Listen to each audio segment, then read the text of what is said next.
दक्षिण पूर्व दिल्ली के थाना शाहीन-बाग के अंतर्गत नई बस्ती ओखला के रहने वाले कपिल की ससुराल उत्तर प्रदेश के जिला फिरोजाबाद के आसिफाबाद में थी।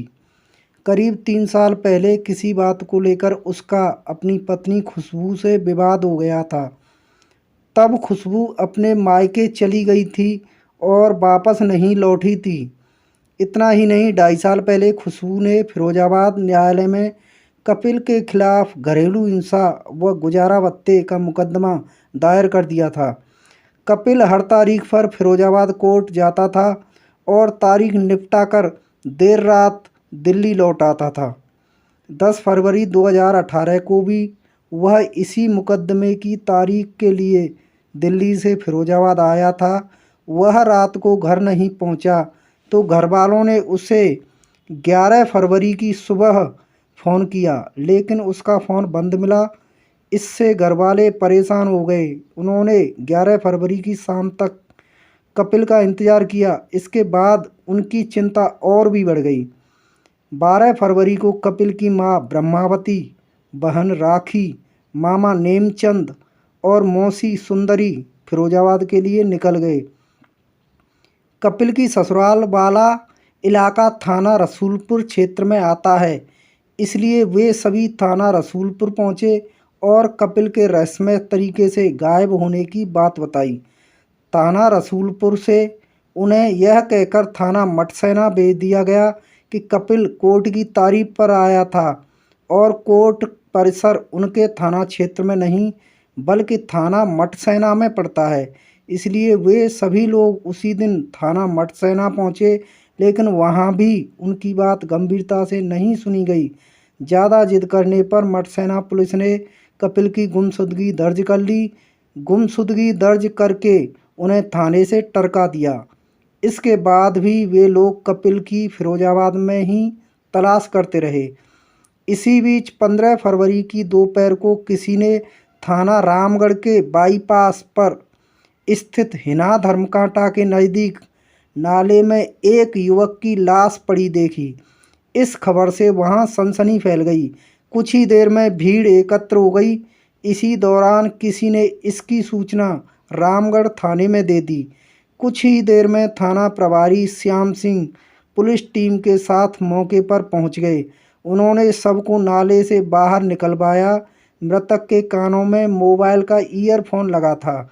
पुलिस ने युवक की शिनाख्त कराने की कोशिश की, लेकिन वहां मौजूद लोगों में से कोई भी उसे नहीं पहचान सका। पुलिस ने उस अज्ञात लाश की पोस्टमार्टम के लिए जिला चिकित्सालय फिरोजाबाद भेज दिया। कपिल की मां ब्रह्मावती और बहन राखी उस समय फिरोजाबाद में ही थीं। शाम के समय जब उन्हें बाईपास स्थित नाले में पुलिस द्वारा किसी अज्ञात युवक की लाश बरामद किए जाने की जानकारी मिली तो माँ बेटी थाना रामगढ़ पहुंच गईं। उन्होंने थाना प्रभारी श्याम सिंह से अज्ञात युवक की लाश के बारे में पूछा तो थाना प्रभारी ने उन्हें फ़ोन में खींचे गए फ़ोटो दिखाए। फ़ोटो देखते ही वे दोनों रो पड़ीं, क्योंकि लाश कपिल की ही थी। इसके बाद थाना प्रभारी ब्रह्मावती और उसकी बेटी राखी को जिला अस्पताल की मोर्चरी ले गए। उन्होंने वह लाश दिखाई तो दोनों ने उसकी शिनाख्त कपिल के रूप में कर दी। लाश की शिनाख्त हो जाने के बाद थाना प्रभारी ने भी राहत की सांस ली।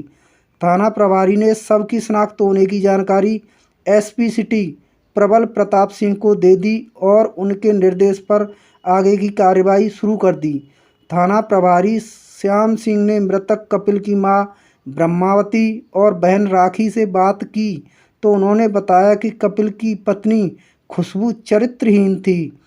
इसी बात पर कपिल और खुशबू के बीच अक्सर झगड़ा होता था, जिसके बाद खुशबू में मायके में आकर रहने लगी थी। राखी ने आरोप लगाया कि खुशबू ने ही अपने परिवार के लोगों से मिलकर उसके भाई की हत्या की है। पुलिस ने राखी की तरफ से मृतक की पत्नी खुशबू, सास बिट्टनश्री, साले सुनील, ब्रजेश, साली रिंकी और सुनील की पत्नी ममता के खिलाफ रिपोर्ट दर्ज करा दी। चूंकि रिपोर्ट नामजद थी, इसलिए पुलिस आरोपियों की तलाश में जुट गई। पुलिस ने मृतक की पत्नी खुशबू व उसकी मां को हिरासत में ले लिया। उनसे कड़ाई से पूछताछ की गई। खुशबू से की गई पूछताछ में पुलिस को कोई खास जानकारी हाथ नहीं लगी। बस यही पता चला कि कपिल पत्नी के चरित्र पर शक करता था। फिर भी पुलिस यह समझ गई कि एक अकेली औरत कपिल का ना तो मर्डर कर सकती है और ना ही सबको घर से दूर ले जाकर नाले में फेंक सकती है। पुलिस चाहती थी कि कत्ल की वारदात का पूरा सच सामने आए। इस बीच जांच के दौरान पुलिस को एक अहम सुराग हाथ लगा। किसी ने थाना प्रभारी को बताया कि खुशबू चोरी छिपे अपने प्रेमी चंदन से मिलती थी।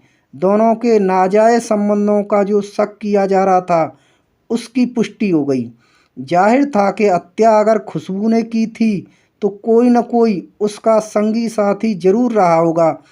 इस बीच पुलिस की बढ़ती गतिविधियों और खुशबू को हिरासत में लिए जाने की भनक मिलते ही खुशबू का प्रेमी चंदन और उसका साथी प्रमोद फरार हो गए। इससे उन दोनों पर पुलिस को शक हो गया। उनकी सुराग रसी के लिए पुलिस ने मुखबिरों का जाल फैला दिया। मुखबिर की सूचना पर घटना के तीसरे दिन पुलिस ने खुशबू के प्रेमी चंदन व उसके साथी प्रमोद को कनेटा चौराहे के पास से हिरासत में ले लिया। दोनों वहां फरार होने के लिए किसी वाहन का इंतजार कर रहे थे। थाने लाकर दोनों से पूछताछ की गई।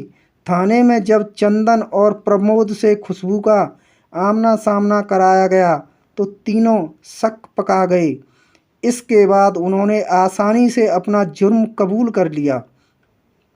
अपराध स्वीकार करने के बाद पुलिस ने खुशबू, उसके प्रेमी चंदन उर्फ जय किशोर निवासी मोड़ा थाना रसूलपुर, उसके दोस्त प्रमोद राठौर निवासी राठौर नगर आसफाबाद को कपिल की हत्या के आरोप में गिरफ्तार कर लिया। उनकी निशानदेही पर पुलिस ने हत्या में प्रयुक्त रस्सी, मोटा सरिया व मोटरसाइकिल बरामद कर ली। खुशबू ने अपने प्यार की राह में रोड़ा बने पति कपिल को हटाने के लिए प्रेमी व उसके दोस्त के साथ मिलकर हत्या का षड्यंत्र रचा। खुशबू के पति की हत्या की जो कहानी बताई वह इस प्रकार थी। दक्षिण पूर्वी दिल्ली की नई बस्ती ओखला के रहने वाले कपिल चंद्र की शादी सन 2015 में खुशबू के साथ हुई थी। शादी के 1.5 साल तक सब कुछ ठीक ठाक रहा। कपिल की गृहस्थी हंसी खुशी चल रही थी। करीब 3 साल पहले जैसे उसके परिवार को नज़र लग गई। हुआ यह कि खुशबू अक्सर मायके चली जाती थी। इससे कपिल को उसके चरित्र पर शक होने लगा। इसके बाद पति पत्नी में तकरार शुरू हो गई। पति पत्नी में आए दिन झगड़े होने लगे। गुस्से में कपिल खुशबू की पिटाई भी कर देता था। गृह कलेश के चलते खुशबू अपने बेटे को लेकर अपने मायके में आकर रहने लगी। 2.5 साल पहले उसने कपिल पर घरेलू हिंसा व गुजारा भत्ता के लिए फिरोजाबाद न्यायालय में मुकदमा दायर कर दिया। मायके में रहने के दौरान खुशबू अपने पड़ोसी चंदन से प्रेम संबंध हो गए। हालांकि चंदन शादीशुदा था और उसकी 6 महीने की बेटी भी थी। कहते हैं प्यार अंधा होता है। दोनों एक दूसरे को दिलो जान से चाहने लगे थे। मायके में रहने के दौरान चंदन खुशबू के पति की कमी पूरी कर देता था, लेकिन ऐसा कब तक चलता।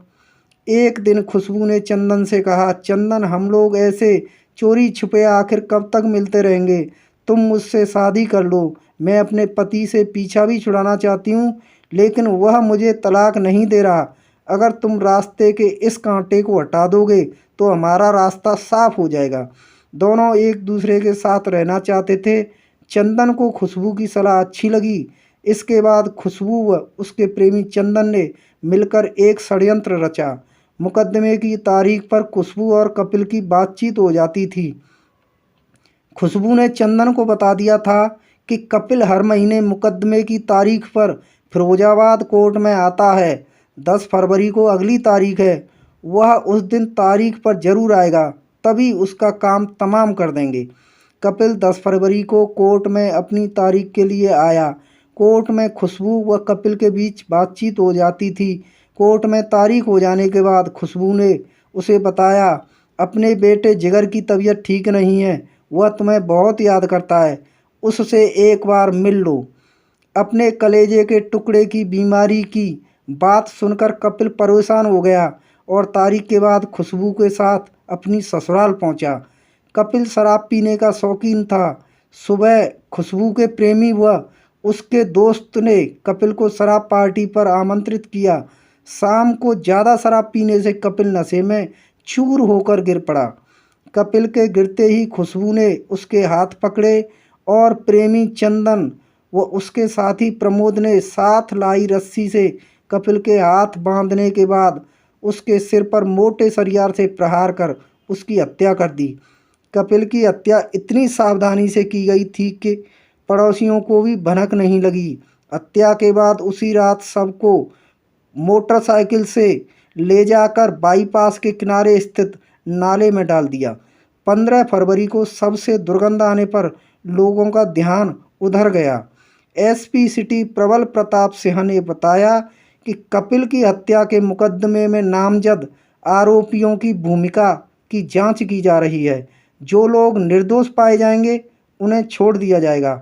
पुलिस ने तीनों हत्या आरोपियों को गिरफ्तार करने के बाद न्यायालय में पेश किया, जहां से तीनों को जेल भेज दिया गया।